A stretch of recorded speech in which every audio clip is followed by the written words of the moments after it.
अस्सलाम वालेकुम नाज़रीन, प्रोग्राम साइट में मांखे भली कार चऊं। नाज़रीन, सियासी मंज़रनामे ते तेज़ीअ सां तमामु तेज़ी सां तब्दीलियूं अचनि पियूं। उन्हनि तेज़ीअ सां तब्दील थींदड़ हालतुनि जो मुल्क जी सूरत हाल ते, सियासी सूरत हाल ते, उन खां सवाइ नाज़रीन मुआशी सूरत हाल ते, परॾेही सूरत हाल ते कहिड़ा असर पवंदा, जो कि प्रोग्राम में उनखे तफ़सील सां डिस्कस कंदासीं।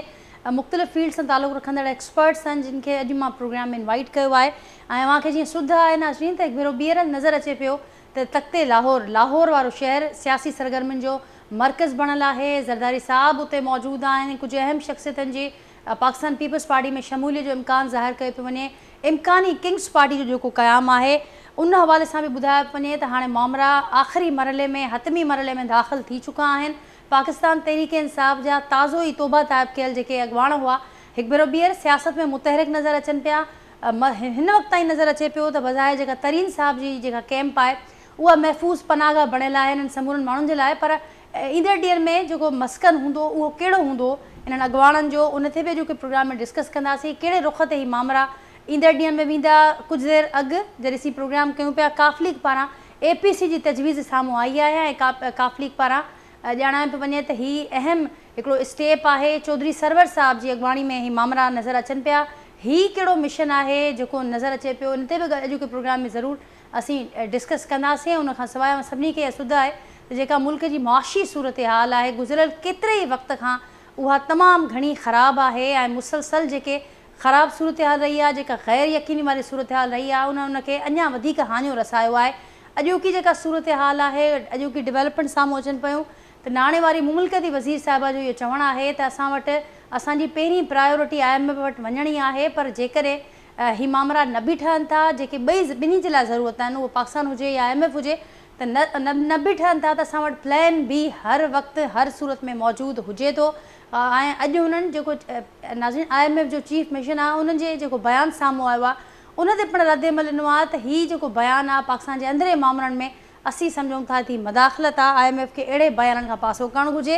अहिड़ी सूरत हाल, ईंदड़ बजट छा को रिलीफ हूंदो आम माण्हूअ जे लाइ, इहो पिणु अॼु के प्रोग्राम में डिस्कस कंदासीं। नाज़रीन, उन खां सवाइ अदालती फ्रंट ते जे ॿीहर असांखे नज़र अचे पियो तमामु घणी गर्मा गर्मी आहे, उनजो छा दंग थींदो, उन ते बि अॼु के प्रोग्राम में ज़रूरु ॻाल्हाईंदासीं। जेको पैनल मूंसां गॾु मौजूदु आहिनि जो तारुफ़ सां कराईंदसि, मूंखे कराची स्टूडियो में जॉइन कयो आहे सीनियर सहाफ़ी आहिनि, तजिया निगार आहिनि मंज़ूर चांडियो साहब, मूंसां गॾु हिते मौजूदु आहिनि। मंज़ूर साहब, वेलकम कयां थी मूंखे प्रोग्राम में। नसीर मेमून साहब आहिनि नाज़रीन, सीनियर तजिया निगार आहिनि, मूंसां गॾु नाले वारा दानिशवर आहिनि, मूंसां गॾु मौजूदु आहिनि वीडियो लिंक ज़रिए अॼु के प्रोग्राम में। नसीर मेमून साहब खां सवाइ मूंसां गॾु डॉक्टर अयूब महर साहब आहिनि, पाण नाले वारा मुआशी माहिर आहिनि, मूंसां गॾु अॼु के प्रोग्राम में शरीक हूंदा। ऐं कुझु देरि खां पोइ नाज़रीन शबीर शर साहब आहिनि, सीनियर कानूनदान आहिनि, मूंसां उहे पिणु प्रोग्राम में शामिलु थींदा। अवां सभिनी खे भलीकार चवां थी ऐं सभिनी जी इजाज़त सां नसीर साहब अवां खां आगाज़ कयां थी प्रोग्राम जो।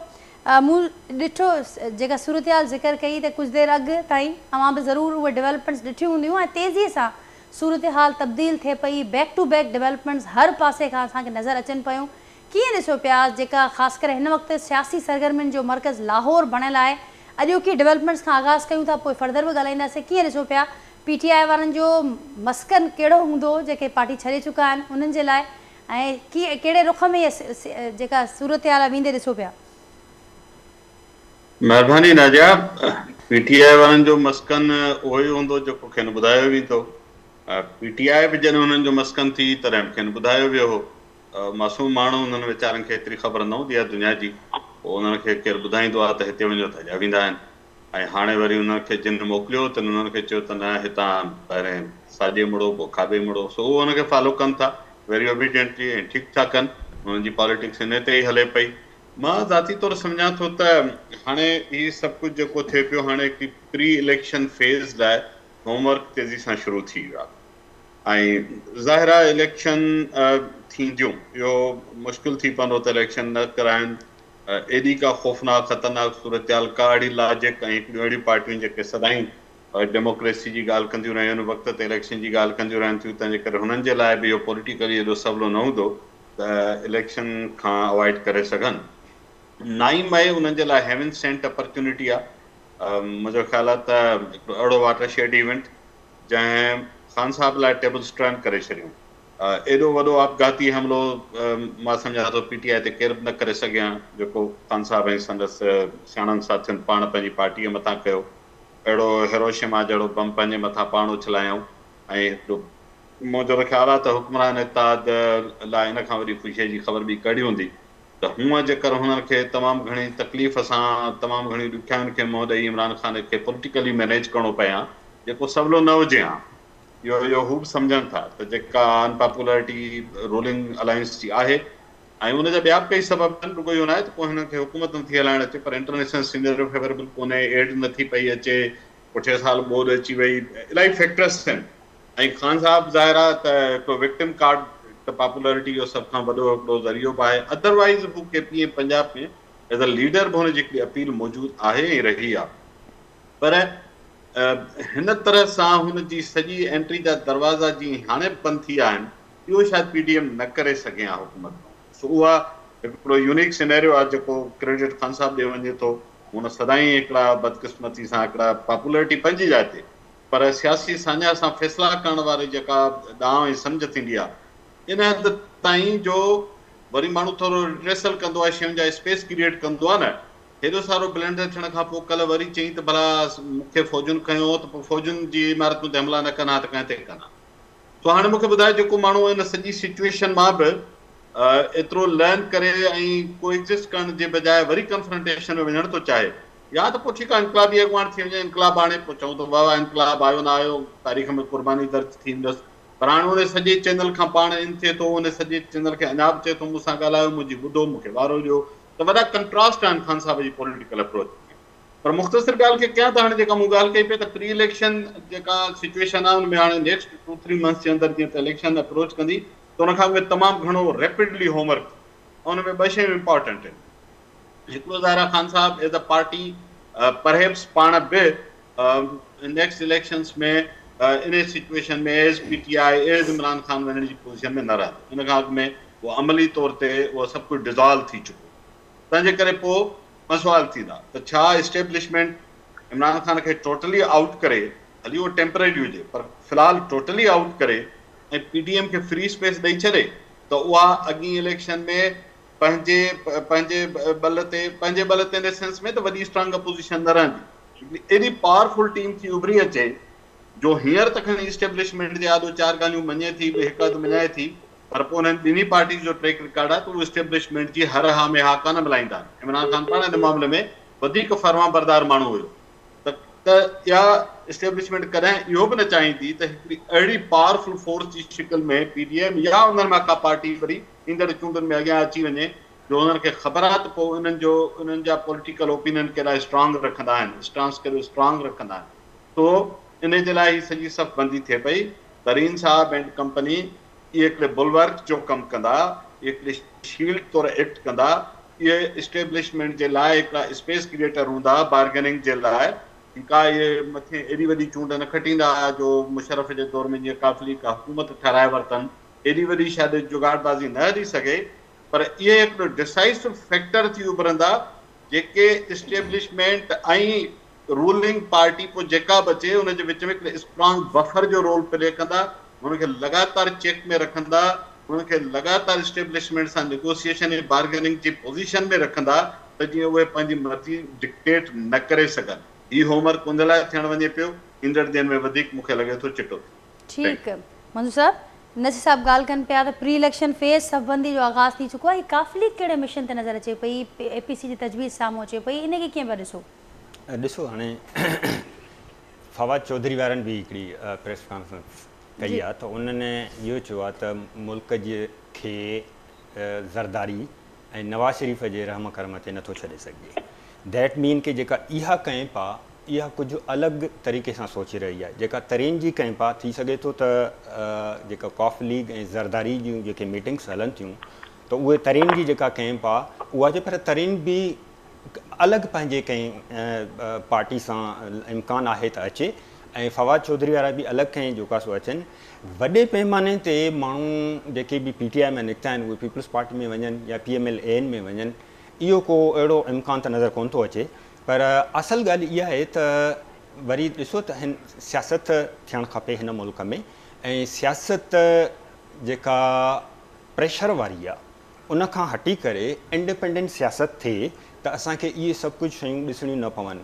हाणे ट्रेजिडी इहा आहे त तव्हांजे मुल्क में जिन खे सियासत करणु खपे उन्हनि खां सियासत न करण जा ऐलान कराया था वञनि ऐं जिन खे सियासत करणु खपे ऐं जिन खां न करणु खपे उहे वरी जेको आहे सो सियासत वेठा था कनि ऐं बैकडोर सियासत था कनि ऐं इवन तव्हांजी जेको आहे सो एतिरी मुदाख़लत कनि था जो किंग्स पार्टियूं थियूं ठहनि आख़िर केतिरा तजुर्बा थींदा केतिरियूं किंग्स पार्टियूं ठहंदियूं ऐं केसीं ताईं जेको आहे सो इहो सियासी जोड़ तोड़ जेका आर्टिफिशियल जोड़ तोड़ आहे उहा केसीं ताईं हलंदी छो त हिन मुल्क खे हिकिड़ी नेचुरल सियासत जी ज़रूरत आहे नेचुरल सियासत जेसि ताईं थींदी जेसि ताईं जेको आहे सो धुरियूं उभरी ईंदियूं ऐं जेका पार्टियूं सही तरीक़े सां कमु कंदियूं ऐं आवाम खे जेको आहे सो डिलीवर कंदियूं आवाम जी जेको आहे सो ख़िदमत कंदियूं उन लिहाज़ खां जेसि ताईं पार्टियूं न ईंदियूं उहो तॾहिं थींदो जॾहिं पार्टियूं प्रेशर खां आज़ादु हूंदियूं सही असां वटि थिए छा थो त तव्हां ॾिसो त हीअ जेका बि तोड़ फोड़ आहे इहा का ओवरऑल चङी डेवलपमेंट मुल्क में कोन थी रही आहे बिल्कुलु मंजू साहब ऐं ज़ाहिर आहे आइडियल सिचुएशन मां ॿुधायो पिया त नेचुरल सियासत ते उहो ॾींहुं असीं ॾिसूं जॾहिं प्रेशर खां पाक हिकिड़ी इंडिपेंडेंट सियासत ॾिसण में अचे ऐं सभिनी जी ख़्वाहिश बि इहा आहे पर जेका हीअं हेल सिचुएशन आहे उन ते जेकॾहिं नज़र विझूं था त इहो इम्कान त तमामु परे परे ताईं नज़र कोन पियो अचे जीअं मां ज़िक्र बि कयो त इम्कानी किंग्स पार्टियुनि जो अलाए कॾहिं सिलसिलो ख़तमु थींदो पर हिन वक़्तु जेका सूरत हाल नज़र अचे पई इम्कानी किंग्स पार्टी जो क़याम PDM खे उन सिनेरियो में किथे बीठल ॾिसो पिया ॾिसो थी सघे थो त किंग्स पार्टी अचे पर इहो चवंदे हाणे कुझु बि जेको आहे सो अहिड़ो महसूसु नथो थिए त PDM ख़ुदि जेकॾहिं एस्टेब्लिशमेंट जे एजेंडा ते कमु करे थी त हुननि खे किंग्स पार्टी ठाहिण जी कहिड़ी ज़रूरत पवंदी ऐं मुंहिंजी हिकिड़ी ज़ाती राय आहे त PDM अलायंस इवन पीपल्स पार्टी जीअं हू चवनि था तीअं वेठा कनि था सॼो जेको हुननि जो एजेंडा आहे उनखे अॻिते खणी था हलनि त ॾिसो किंग्स पार्टियूं तॾहिं ठहंदियूं आहिनि जॾहिं कंहिंखे टैकल करिणो हूंदो आहे कंहिंखे जेको आहे सो फेस करिणो हूंदो आहे हिन वक़्तु सिचुएशन जेका इहा आहे त का बि अहिड़ी पार्टी कान्हे जंहिंखे एस्टेब्लिशमेंट जेको आहे सो फेस करे सभई जेको आहे सो हुन सां राज़ी लॻा वेठा आहिनि इमरान खे जेके हुननि माण्हू ॾिना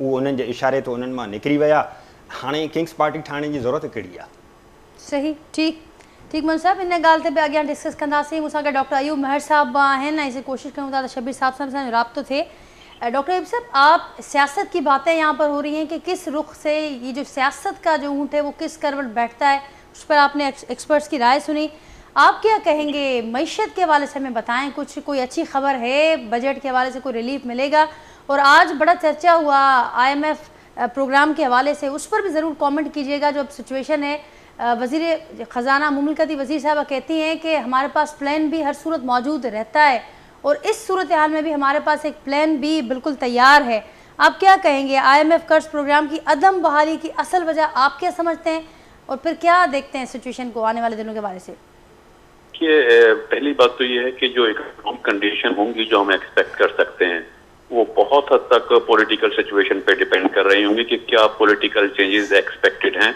उससे उसका यकीनी तौर पे ताल्लुक होगा और IMF ने बहुत वाज़ेह तौर पर एक बात मेंशन की है कि हम बहुत गहरी नज़र से देख रहे हैं पाकिस्तान की पॉलिटिकल सिचुएशन को जो सियासी हालात हैं उसको हम देख रहे हैं लेकिन IMF जो है कभी भी किसी कंट्री के पॉलिटिकल हालात पे कमेंट्स नहीं करता उस पर कोई अपनी स्टेटमेंट इशू नहीं करते लेकिन उनको इनकॉर्पोरेट ज़रूर करते हैं उनका तजिया ज़रूर करते हैं क्योंकि जो इकोनॉमिक सिचुएशन होती है वो उससे रिलेट कर रही होती हैं अभी मौजूदा सूरत हाल में क्योंकि बजट बहुत करीब दिन आ गए हैं कि हमारा ये माली साल ख़त्म हो रहा है फिस्कल ईयर और नए साल का बजट अनाउंस करना है ये मैं समझ रहा हूँ कि ये जो बजट आना है इसमें देखें ये पिछले पाकिस्तान की हिस्ट्री से इस लिहाज से बहुत डिफिकल्ट बजट होगा कि इसमें 3 ऐसी चीज़ें सामने आ रही हैं जो पहले फेस नहीं करनी पड़ रही थी कंट्री ने कभी फेस नहीं की पहली चीज़ ये है कि ये उस वक्त बजट आ रहा है जिस वक्त IMF जो है पाकिस्तान की तारीख में पहली दफ़ा हुआ है कि IMF ने जो अपना प्रोग्राम था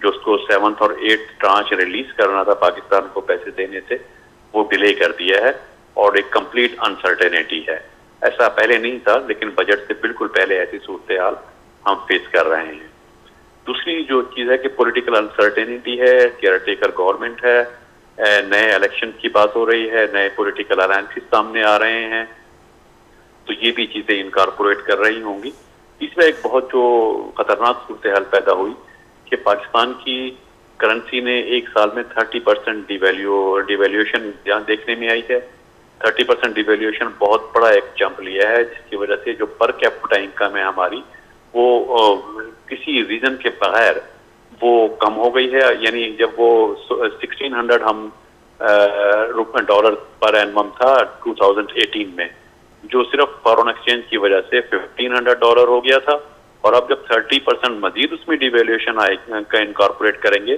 तो वो कोई 1100 के करीब पहुंच जाएगी। और खुदा न खास्ता जब इस 1100 को मजीद हम देखते हैं कि नए सेंसेस आए हैं ना, आबादी का नया एस्टिमेट आया है, और पर कैपिटा इनकम निकालने के लिए हम यही करते हैं कि जीडीपी को जब टोटल पॉपुलेशन से डिवाइड करेंगे, जो अब तक 22 करोड़ से कर रहे थे, तो ये 1000 से नीचे भी जा सकता है ये एस्टिमेट। और जीडीपी ओवरऑल ग्रोथ का जो रेट है वो सबके सामने है। मुख्तलिफ अदारों ने 0 से लेके 1.5% तक प्रेडिक्ट किया है। हालांकि बजटेड था, एस्टिमेट था कि ये 5% होगी इस साल। ज़्यादा जो एस्टिमेट, जो रिलायबल एस्टिमेट है वो ये है कि 0.3% रहेगी इस साल की ग्रोथ। 0.3% का मतलब है ऑलमोस्ट 0 ही रहेगी। कोई इकोनॉमी ने ग्रो नहीं किया। इन्फ्लेशन जब बढ़ रहा है, तमाम लार्ज स्केल की तमाम इंडस्ट्रीज की जो प्रोडक्शन है वो नेगेटिव ग्रोथ शो कर रही हैं, और जीडीपी की ग्रोथ आपकी नज़र नहीं आ रही, तो यकीनन डिफिकल्ट कंडीशन है जो हम फेस कर रहे हैं। और इस पर अनफॉर्चुनेटली मैं इस चीज़ को जब देखते हुए एक तजिया अगर किया जाए कि जो मिनिस्ट्री ऑफ फाइनेंस की तरफ से बी प्लान उनके पास बिल्कुल होगा, हमेशा होता है, और वो बी प्लान उन्होंने काफ़ी हद तक शेयर भी किया है, जिसमें एक उन्होंने स्टेप ये बताया है, वो आईएमएफ को खुश करने के लिए भी हो सकता है और बी प्लान का हिस्सा भी हो सकता है, कि जो रेवेन्यू है जो 6 बिलियन नहीं हो पा रहे थे, 6 ट्रिलियन नहीं हो पा रहे थे, नेक्स्ट ईयर उसका एस्टिमेट दिया है 9.1 ट्रिलियन रुपीस।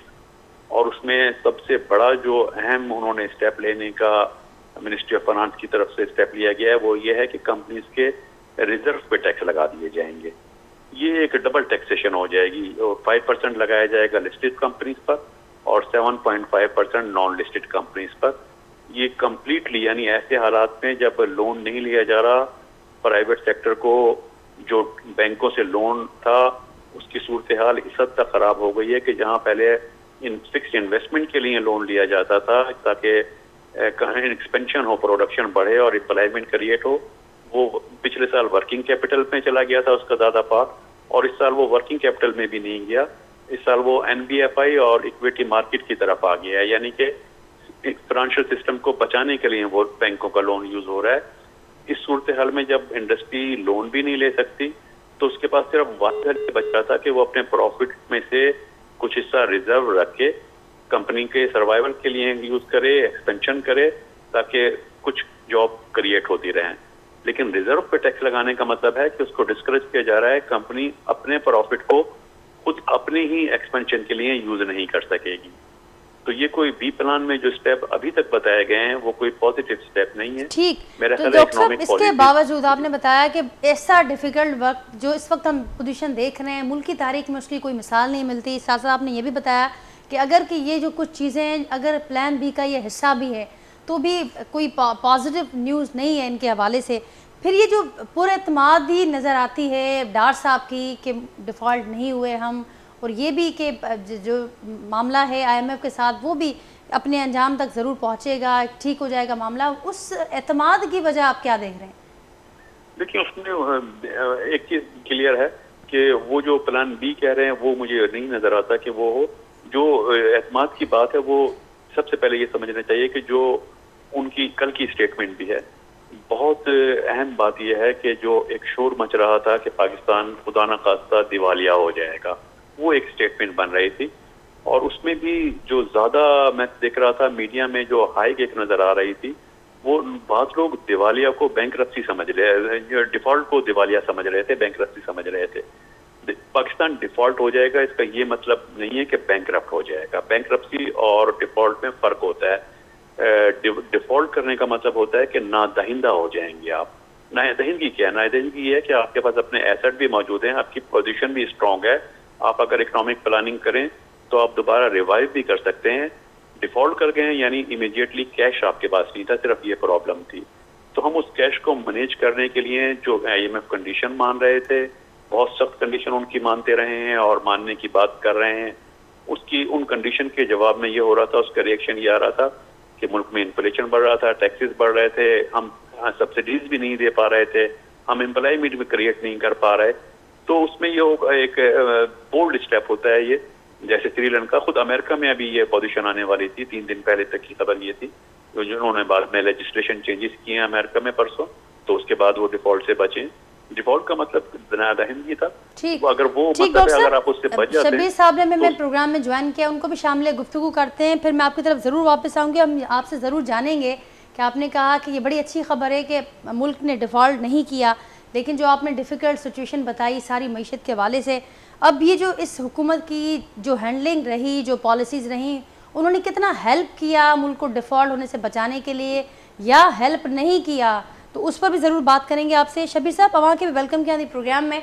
ऐं जेका सूरत हाल नज़र अचे पई, सियासत ॾिसूं, मईशत ॾिसूं, ॾुखियो वक़्तु ऐं हर पासे गर्मा गर्मी आहे, ग़ैर यकीनी वारी सूरत हाल आहे, अदालती फ्रंट भी तमामु घणो गरम नज़र अचे पियो।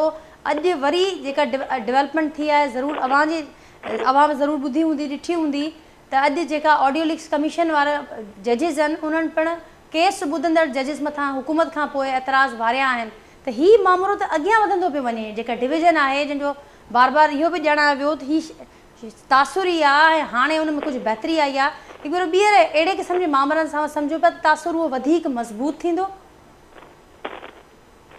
जी बिल्कुलु, अॼु वारी सूरत हाल ऐं ख़ुदि जेको आहे इरफान कादर बि जेका परेशान करणु कई, उन जे लहजे में बि काफ़ी जेका आहे उहा तलख़ी हुई ऐं हुनजे लहजे में तलख़ी सदाईं हूंदी बि आहे ऐं हुनजे तलख़ी जे करे हुकूमत जे ऐं जजिस जे विच में तलख़ी वधी आहे ऐं जज जेके आहिनि इरफान कादर खे ॾिसी करे पंहिंजो मौक़ुफ़ जेको आहिनि उहो ई सख़्तु करे वठंदा आहिनि। त हुन वटि लचक बिल्कुलु कान हूंदी आहे त हुकूमत ऐं जेको जजिस आहिनि, कोर्ट आहे, उनजे विच में पुल वारो किरदारु अदा करे। उहो ख़ुदि जेको आहे हुनजो रवैयो एग्रेसिव हूंदो आहे ऐं उनजे करे ज़ाहिर आहे त जजिस जेके आहिनि से उनमें उनजे लहजे खे ॾिसी करे उहो सख़्तु रवैयो जेको आहे इख्तियार कंदा आहिनि। त अॼु वारी सूरत हाल ऐं हुनमें ज़ाहिर त वरी ऐं सख़्ती सां जेको चवंदा त ईंदड़ तारीख़ ते चीफ सेक्रेटरी हर सूरत में मौजूदु हुजे, जंहिंमें जा जेको आहे सो तमामु हुकूमत ख़तरो महसूसु कयो आहे त चीफ सेक्रेटरी खे छो थो जेको आहे सो कॉल कयो वञे।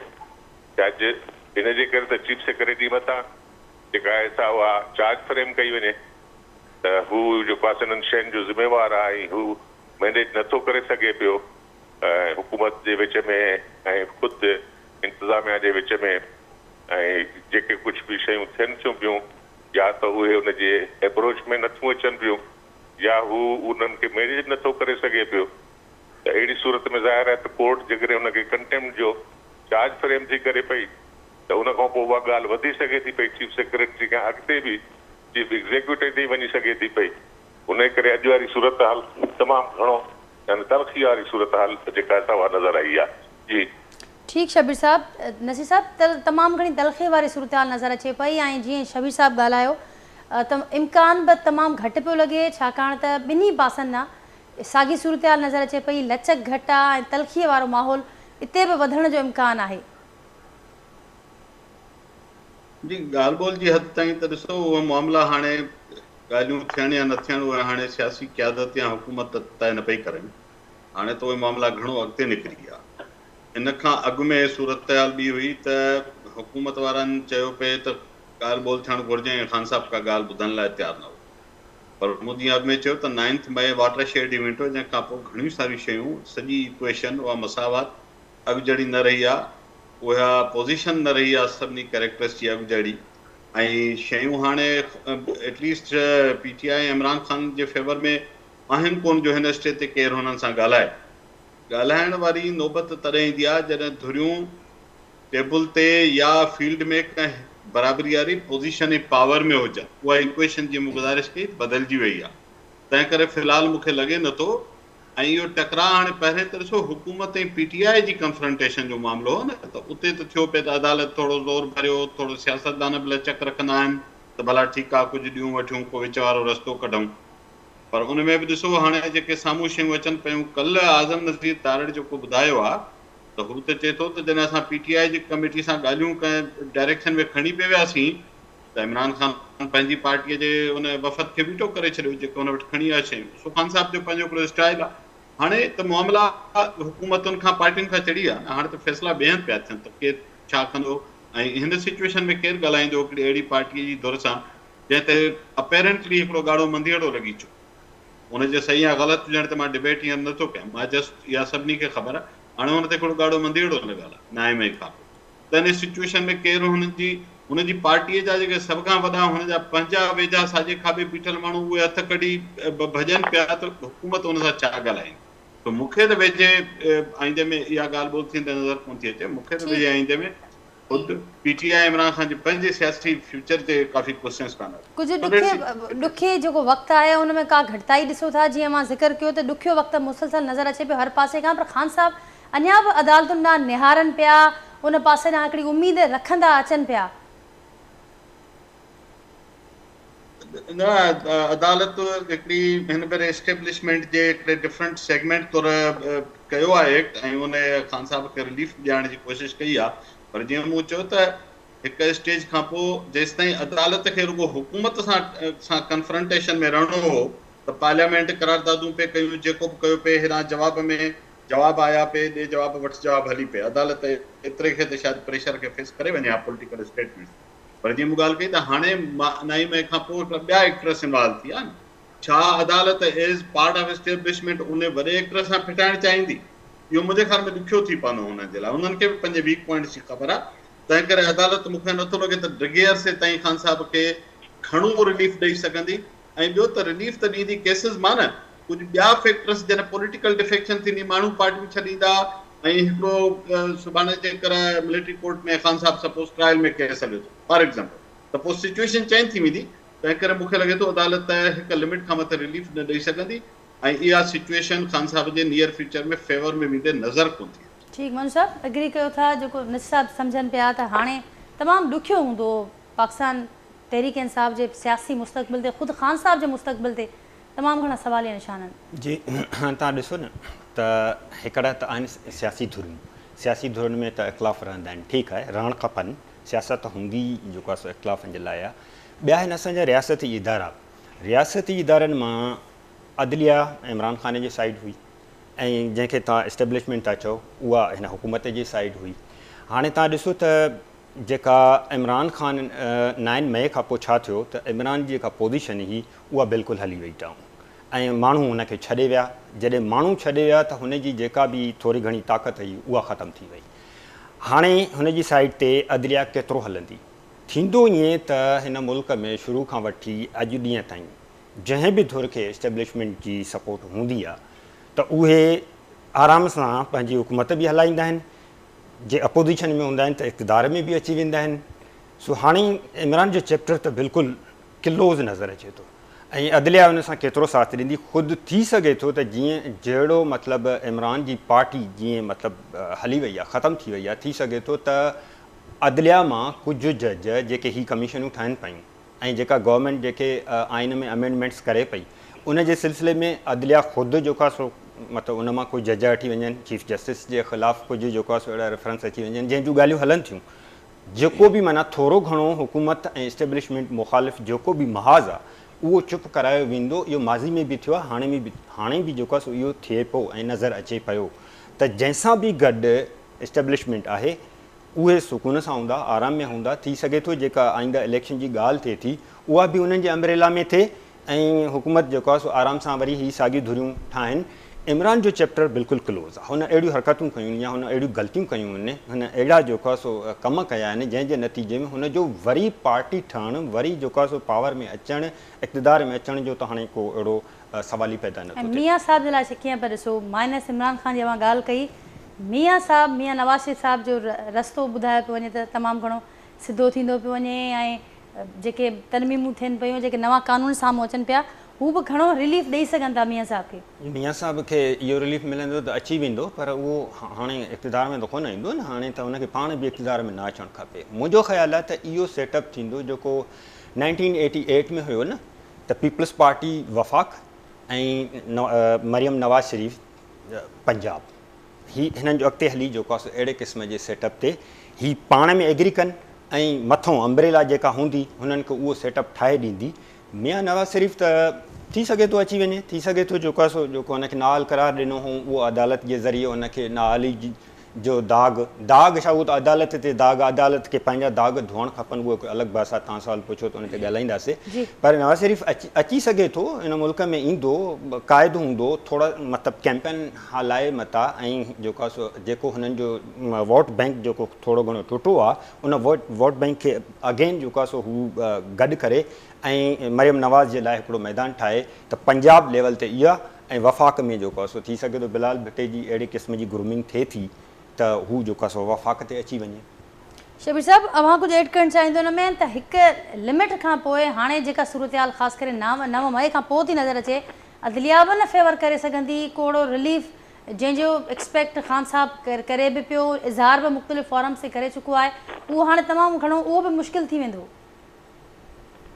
मां हिन ॻाल्हि सां इतफ़ाक़ कोन कंदुसि त माण्हू जे गॾु उहे हिनखे छॾे विया आहिनि इमरान खे। माण्हू कोन छॾियो आहे, अशराफ पिया छॾियो आहे, कोन अशराफ पिया छॾियो आहे, जेका अशराफ पिया ख़ुदि इस्टेब्लिशमेंट हुनखे ॾिनी हुई, उहे पंहिंजा माण्हू पिया इस्टेब्लिशमेंट कढे, उन्हनि माण्हुनि खे कढियो अथसि। मासूस में त हुनजी जेका आहे सा पॉपुलरिटी वधी आहे, तव्हां सोशल मीडिया ते ई खणी ॾिसो, हेॾे सेंसर जे बावजूद बि हुन जा जेके हिमायती आहिनि उन्हनि में रोज़ वाधारो थींदो थो वञे। रोज़ हिसाब जो ट्विटर ते ॾिसो, फेसबुक ते ॾिसो ऐं मुख़्तलिफ़ ग्रुपनि ते तव्हां ॾिसो, हुनजो वधे पियो।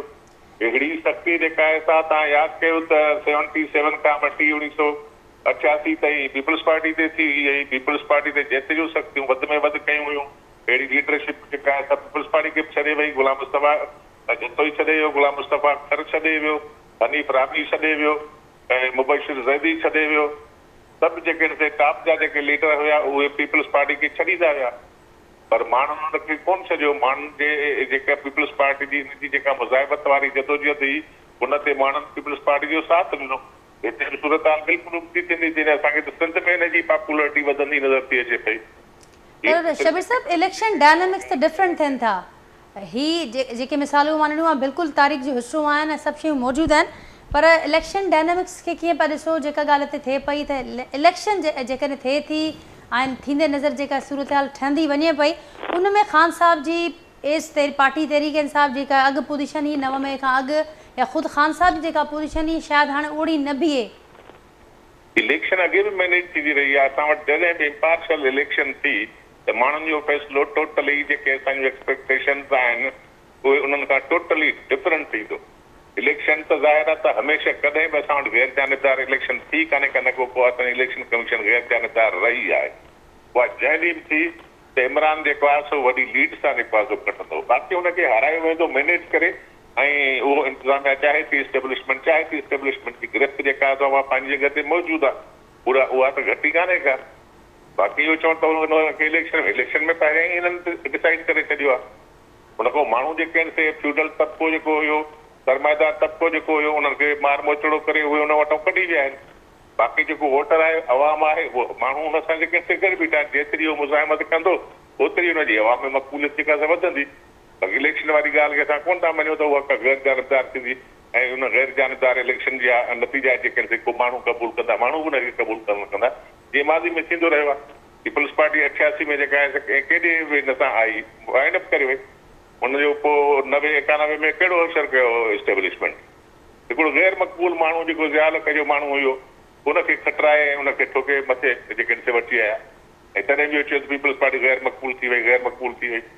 हाणे बि ज़ाहिर आहे त पीपल्स पार्टी खे जेको धकु लॻायो उहो PTI ॾे माण्हू जेके खणी विया सिजात कुरैशी वारा, ऐं जेके बि साउथ पंजाब जा माण्हू जेके बि हुया उहे केरु कढी वियो, सॼी दुनिया खे ख़बर आहे, हर सियासी माण्हू खे ख़बर आहे, ऐं सियासत जे तालिब इल्म खे ख़बर आहे त ज़ाहिर त इस्टेब्लिशमेंट छा थी करे पई। इस्टेब्लिशमेंट जे हिननि ग़लति कारनि जे करे माण्हुनि जे जेके हिन ते फ़ैसिला आहिनि उहे उन्हनि माण्हुनि सां गॾु था रहनि पिया जेके हुनजी मुज़ाहिमत था कनि पिया। हींअर त हे त बाक़ाइदे मुज़ाहिमत जी अलामत बणिजी वियो आहे, ऐं हींअर जेको PDM आहे कहिड़ो रोल थी था करे, बदतरीन रोल प्ले कयो आहे PDM। हुननि जेका आहिनि से हिकिड़ो गैर जमहूरी कोर्ट हुन गैर आइनी कोर्ट जी हिमायत ते करे छॾी आहे। बेसिक शइ जेका आहे त उहा उन शयुनि खे ॾिसजे, रियलिस्टिक थी करे ॾिसजे तो उनमें इनजी मक़बूलियत मूंखे तमामु घणी वज़ंदी नज़र थी अचे पई। ठीक शबीर साहब, इन ते ज़रूर जवाब वठंदा असां ॿियनि पैनलिस्ट खां भी। डॉक्टर अयूब साहब, आपकी तरफ आऊँगी और आपके सामने वही सवाल रखूँगी जो मैंने दोहराया उससे पहले कि आप समझते हैं कि हुकूमत की जो सारी हैंडलिंग रही सारी मईशत सिचुएशन के हवाले से, जब से वो आई PDM हुकूमत में, और फिर साथ साथ जो उनकी पॉलिसीज़ नज़र आई, कितना हेल्प किया उन्होंने मुल्क को डिफ़ॉल्ट होने से बचाने के लिए, या हेल्प नहीं किया सिरे से? दोनों सिनेरियोज पर अगर आप बता सकें हमें। नहीं, देखिए, इस वक्त अगर देखा जाए तो जो अचीवमेंट जिसको कहा जाए कि क्या अचीव किया, तो वो अचीव यही किया है कि डिफॉल्ट से मुल्क को बहरहाल बचा लिया गया है। और उसमें ये था कि बड़ी कॉशियस पॉलिसीज थी। इसमें मैं क्रेडिट सिर्फ ये नहीं कि साहबदार साहब, इनसे पहले जो प्रेसिडेंट थे मिफ्ता इस्माइल साहब, उनको भी क्रेडिट जाएगा कि अगर आप देखें पूरा देखें तो मिफ्ता इस्माइल साहब का जो बजट आया था, उन्होंने जो बजट दिया था बहुत सख्त बजट था, लेकिन उस बजट ने बहरहाल जहां बहुत सारी मुश्किलात पैदा की जी, डिफॉल्ट से कंट्री को बचा लिया था।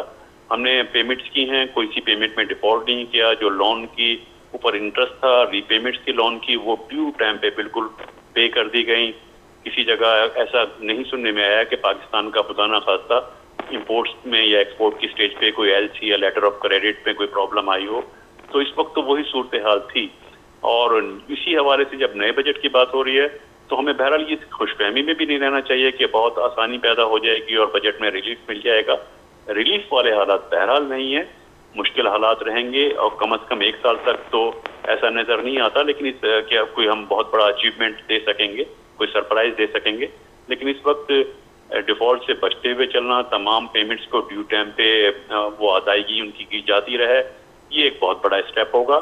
लेकिन इसके साथ साथ हमें जो स्टेप लेना चाहिए, जो जिसकी रिस्पॉन्सिबिलिटी बनती है, जो हमारी इकोनॉमिक प्लानिंग कर रहे हैं, कि ये ठीक है जो इकोनॉमिक मैयर या पॉलिसीज अडॉप्ट की जाती हैं, चाहे वो मॉनेटरी एंड फिस्कल पॉलिसीज के जरिए हो या कोई लोग आप 5 ईयर्स प्लान बना रहे हो, उनके जो इम्पैक्ट्स आते हैं वो 3 से 5 साल बाद आया करते हैं।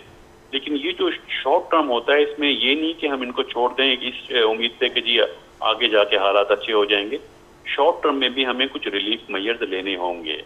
हमें सब्सिडीज, प्राइजेस बढ़ रही हैं और प्राइजेस में सिर्फ ये कह देना कि डंडे के जोर पे प्राइस को कम करा लिया जाएगा एडमिनिस्ट्रेटिव मेजर से, जो प्रोड्यूसर हैं उसका मौक़िफ़ भी पूछिए। हम कहते हैं कि गंदम की प्राइस कम होनी चाहिए, राइस की प्राइस कम होनी चाहिए, कॉटन की प्राइस कम होनी चाहिए।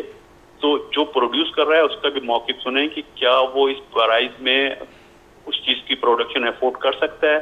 अगर हम चाहें कि प्राइस अल्टीमेटली कम हो जाए तो सब्सिडीज को हमें रिस्टोर करना होगा। पाकिस्तान दुनिया में सबसे कम सब्सिडीज देने वाला मुल्क है। शॉर्ट टर्म के लिए हमें कोई मैकेनिज्म बनाना होगा कि सब्सिडाइज को दोबारा से रिवाइव किया जाए। दूसरा ये कि एम्प्लॉयमेंट अपॉर्चुनिटीज क्रिएट होती रहें। आप इंडस्ट्री पे टैक्स लगाएं, लेकिन इस तरह से टैक्स ना लगाएं कि उससे अनएम्प्लॉयमेंट क्रिएट हो जाए।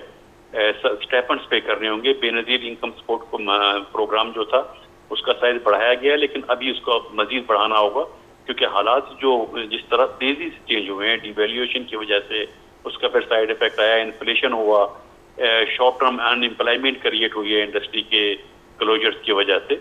तो उसमें उस प्रोग्राम का साइज अब काफ़ी नहीं रहा। उसका वो और उस तरह के जितने भी प्रोग्राम है जो स्टेपन्स के हैं, लोगों की एजुकेशन मुतासिर हो रही है। एजुकेशन सेक्टर पे हमें काम करने की ज़रूरत है कि कोई इन बुरे हालात की वजह से एजुकेशन से ना छोड़ जाए, किसी को प्रॉब्लम ना हो जाए। प्रॉब्लम ये होती है ना, देखिए जब लॉन्ग टर्म की बात करते हैं ना कि 3 से 5 साल बाद पॉलिसीज का इफेक्ट आएगा, तो वो यंग मैन, वो जनरेशन जिसके 2-3 साल का ये टाइम अगर ज़ाय हो जाएगा, तो 2-3 साल यंग लोगों के ज़ाय होने का मतलब है उनकी पूरी ज़िंदगी ज़ाय हो जाएगी।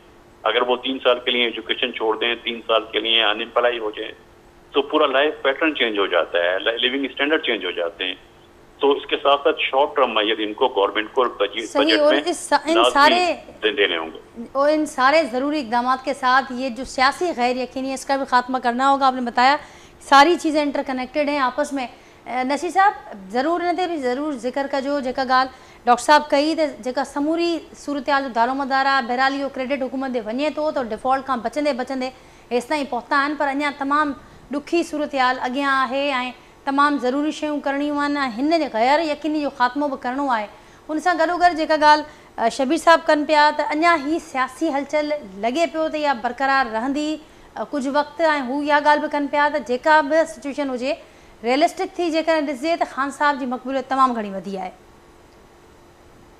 जी, सभ खां पहिरीं त मां अयूब महर साहब जी ॻाल्हि ते कमेंट कयां। रियली एप्रिशिएट जेको हुननि जो इंद्रसिदा इकोनॉमी ते सो इम्प्रेसिव, बिल्कुलु सम्झ में अचे थो। मां ॾिसो PDM सां पॉलिटिकली असां इख़्तिलाफ़ कयूं, हिमायत कयूं, कुझु बि कयूं, पर जंहिं सिचुएशन में हुननि खे हुकूमत में जॾहिं हू आया आहिनि, सही आया या ग़लति आया अलॻि डिबेट आहे, त हुन इकोनॉमी जंहिं हालत में ख़ान साहब पुठियां छॾे वियो त उहा का अहिड़ी चङी हालत कान हुई न जो हुन खां पोइ हिकिड़ो इकोनॉमिक मेरेकल थिए हिकु साल में। ही एक्यूमुलेटेड डेफिसिट आहे इकोनॉमी जो 75 इयर्स जो, हुनजी मिसप्लेस्ड पॉलिसीज़ ऐं प्रायोरिटीज़ जो हुननि खे ठीकु करण में it will take a long while, हुनखे टाइम खपंदो। सो मुंहिंजो ख़्यालु आहे त इकोनॉमी जी रीबिल्डिंग त पोइ थींदी, सभ खां पहिरीं पॉलिटिकल स्टेबिलिटी अचे। पॉलिटिकल स्टेबिलिटी खां सवाइ इकोनॉमिक रीबिल्डिंग थी न सघंदी। सो मां आयुष साहब जी ॻाल्हि सां एग्री थो कयां ऐं हिकिड़ी जनरेशन जो लॉस थिए पियो ऐं हुनखे मूंखे लॻे थो असां बचाए न सघंदासीं हिन लॉस खे जेकर मोस्ट स्मार्टली बि इहा हुकूमत टर्न अराउंड करे इकोनॉमी जो न, तॾहिं बि हुनखे 3 साल खपंदा, छो त तमामु घणो लॉस थी चुको आहे, डैमेज थी चुको आहे। शबीर साहब जी ॻाल्हि बिल्कुलु ठीकु आहे, हिन में कोई शक कोन्हे। इमरान ख़ान पब्लिक में अंदरि इज़ वेरी पॉपुलर, छो त असांजो फोकस ऐं कंटेंट इलेक्शन फोकस्ड हो, त मूं हिन करे इहा ॻाल्हि पई कई त इलेक्शन जी हद ताईं इज़ इन ट्रबल ऐं पॉपुलरिटी पब्लिक में हुजे थी, पर इलेक्शन जीअं त असां वटि हमेशह मैनिपुलेटेड हुजे थी। इहो बि शबीर साहब जी ॻाल्हि ठीकु आहे, इलेक्शन सां ईअं ई थींदियो आहे। शायदि चङे में चङी इलेक्शन 1970 में थी या जे दौर में, जंहिंजे नतीजे में अवामी लीग अहिड़ा वोट खणी वई, पोइ हुनजो तव्हां रिज़ल्ट ॾिसो। सो हीउ जेको ख़ान साहब वारो मामिलो आहे, इहा ॻाल्हि सम्झणु घुरिजे। मिसाल तौर 1997 में जॾहिं बेगम पंहिंजो मुर्तज़ा भुट्टो साहब 1996 में सानो थी चुको हो, त बेनज़ीर साहिबा जी हुकूमत जॾहिं विञाई आहिनि, बेनज़ीर साहिबा पंहिंजे पॉपुलरिटी जे उरूज ते हुई। भुट्टो ख़ानदान वॾो नुक़सानु खणी चुको ऐं पूरी पॉपुलरिटी हुई, पर पोइ तव्हां ॾिठो त 1997 जे रिज़ल्ट में छा हो, पीपल्स पार्टी खे मुंहिंजो ख़्यालु 16-17 सीटूं मस मिलियूं सॼे पाकिस्तान मां, हिकिड़ी का पंजाब पाण ॾींहं ॿियूं सिंध मां कटियूं। छो जॾहिं इलेक्शन जी ॻाल्हि अचे थी त उन में त कार्ड ॿी तरह सां प्ले थियनि न, उहो ख़ान साहब खे लॉस थींदो। अॻियां हली ख़ान साहब थी सघे थो त पंहिंजा मामला सिधा बि करे वठे। माज़ीअ में ख़ुदि मुस्लिम लीग जो कहिड़ो वॾो टकराव हो एस्टेब्लिशमेंट सां, पीपल्स पार्टी जो कहिड़ो वॾो टकराव हो। पोइ हिकिड़ा मिडल पाथ निकिरनि था, पॉलिटिशियंस खे हिन एस्टेब्लिशमेंट रूल्ड कंट्रीज़ जे अंदरि पंहिंजा स्पेसिस कंप्रोमाइज़ कनि था, पोइ उतां ॿिया रस्ता कढनि था। जीअं मिसाल तौर पीपल्स पार्टी कंप्रोमाइज़ कया, वरी अॻिते हली अहिड़ी तरमीम आणे सघिया, एटलीस्ट हुनखे ठीकु तरह सां यूज़ नथा कनि, उहा ॿी ॻाल्हि आहे, पर एटलीस्ट हिकिड़ा स्पेस गेन थियनि था। सो पॉसिबिलिटी हिनखे ईअं नथा की हुन ख़ान साहब सॼी ज़िंदगी लाइ तायात ख़तमु थी वियो, हुनजी पॉलिटिक्स थी सघे थो कंहिं स्टेज ते टर्न अराउंड थी वञे, थी सघे थो कंहिं स्टेज ते हुनखे ॿी अपॉर्चुनिटी मिले, पर जंहिं शिकिल ऐं जंहिं अप्रोच सां हींअर पॉलिटिक्स करे पियो, पावर पॉलिटिक्स एटलीस्ट ईअं पहुची सघंदी आहे। रेवोल्यूशनरी अलॻि पॉलिटिक्स करणी आहे, रोडनि जी स्ट्रीट जी पीपल्स पावर ते, otherwise that will be a challenge for power politics ऐं डायनेमिक्स बिल्कुलु डिफरेंट आहिनि। फाइनल कमेंट मंजूर साहब तव्हांजो। ॾिसो, हाणे जीअं साईं इकोनॉमी ते बि ॻाल्हायो त पाकिस्तान को आइसोलेटेड मुल्क नाहे। पाकिस्तान हिन जेको ग्लोबल सिस्टम आहे उनजो हिकिड़ो हिसो आहे। पाकिस्तान ग्लोबल इकोनॉमी में बि उनजो हिकिड़ो जेको सो आहे किरदारु। त ऐं पाकिस्तान हिकिड़ो न्यूक्लियर पावर आहे। पाकिस्तान जेको आहे दुनिया में हिन जी हिकिड़ी वॾी पॉपुलेशन आहे। हिते जेको आहे सो यंग जेको क्लास आहे उहो तमामु घणो वधीक आहे, जेका रिसेंट पॉपुलेशन बि थी आहे। त ईअं नाहे त को पाकिस्तान हिकदमि मतिलबु श्रीलंका वांगुरु थी वेंदो या पाकिस्तान हिकदमि अफ्रीका जे मुल्कनि सां जेको कंपेरिज़न कयो थो वञे त ईअं थी वेंदो। क्राइसिस आहे, पर क्राइसिस मां पाकिस्तान खे ख़ुदि मतिलबु असांखे हिते ॿुधायो वेंदो आहे त हिकिड़ा एक्सटर्नल फोर्सिस आहिनि जेके पाकिस्तान खे अॻिते वधणु नथा ॾियनि। ठीकु आहे, एक्सटर्नल जेके ॿाहिरि माण्हू वेठा चवंदा आहिनि त पाकिस्तान जो विदिन जेको आहे न पंहिंजा इंटरनल डायनामिक्स आहिनि, जंहिंजे करे हुनजी इकोनॉमी पॉलिटिक्स ऐं जेको आहे सो नथी हले। हाणे जेके बि मतिलबु पावरफुल धुरियूं आहिनि उन्हनि खे सम्झणो पवंदो त आख़िर मुल्क खे कहिड़ी स्टैंडिंग ते हुननि खे बीहारणो आहे। तव्हां सां IMF सां हिन वक़्तु ताईं जेके बि ॻाल्हियूं नथियूं थियनि उहे साईं हिते जेको आहे सो ॿुधायूं त इहो बिल्कुलु सही आहे त IMF आख़िर केसीं ताईं उहे बि जेके आहिनि न कंहिं टैक्स पेयर जो जेको आहे पैसो हूंदो आहे, केसीं ताईं तव्हांखे ईअं पैसा उछलाए ॾियनि। हितां बि त ज़िम्मेवारी ऐं हितां बि अकाउंटेबिलिटी जो हिकिड़ो सिस्टम हुजे त बाबा जेको हिते पैसो अचे थो त उनजी यूटिलाइज़ेशन ऐं उनजी अकाउंटेबिलिटी ऐं उहो कीअं ख़र्च थियो ऐं उनजा नतीजा कहिड़ा निकिता, जिन नतीजनि जे लाइ तव्हांखे फंडिंग थी, छा उहे जेका हिते नतीजा निकिता या न निकिता। हिते कॾहिं बि माज़ी में ईअं न थियो आहे। इन जे करे त तव्हांजी जेका पॉलिटिकल डिस्टेबिलिटी आहे उन इकोनॉमी खे बि ठीकु थियणु न ॾिनो ॾिनो आहे। सो ओवरऑल जेके बि तव्हां जूं हिते पावरफुल जेके बि धुरियूं आहिनि उन्हनि खे इहो सोचणो पवंदो त तव्हांखे पॉलिटिकल स्टेबिलिटी सां गॾु तव्हांखे अकाउंटेबिलिटी बि करणी पवंदी, तव्हांखे करप्शन ते बि जेको आहे सो सोचणो पवंदो, ऐं जेको बि फंडिंग अचे थी उन जी यूटिलाइज़ेशन IMF खे छा खपे, उनखे पंहिंजी किस टाइम ते खपे। तव्हां किस टाइम ते नथा ॾियो त तॾहिं तव्हांजी जेको आहे सो रोके वेठा आहिनि अञा ताईं बि। बिल्कुलु मंजू साहब, इन ई ॻाल्हि सां पंहिंजो प्रोग्राम खे एंड कंदासीं, टाइम बि पूरो थियो आहे। मुंहिंजी वॾी महिरबानी, मां गुफ़्तगू जे लाइ वक़्तु कढियो। नसीर मेमून साहब, शबीर शेर साहब, डॉक्टर अयूब मेहर साहब। नाज़रीन, गुफ़्तगू मां ॿुधी एक्सपर्ट्स जी ऐं जेका सूरत हाल वे फॉरवर्ड्स ते बि ॻाल्हि थी आहे त कहिड़े रुख ते हाणे जेके जिन वटि इहा ज़िम्मेवारियूं आहिनि, जेके ॾिसनि पिया समूरी सूरत हाल जे हवाले सां उन्हनि खे छा करिणो आहे, तमामु अहम ॻाल्हि आख़िर में कई मंज़ूर चांडू साहब, त उन्हनि खे ॾिसणो पवंदो त हाणे मुल्क खे कहिड़ी स्टैंडिंग ॾियणी आहे, इन समूरी सूरत हाल खां कीअं ॿाहिरि कढणो आहे। नाज़रीन, अव्हां खां इजाज़त वठंदासीं, पंहिंजे फीडबैक खां असांखे ज़रूरु आगाह कजो। वरी जल्द अव्हां सां मुलाक़ात कंदासीं, तेसिताईं ॾींदा इजाज़त। अल्लाह हाफ़िज़।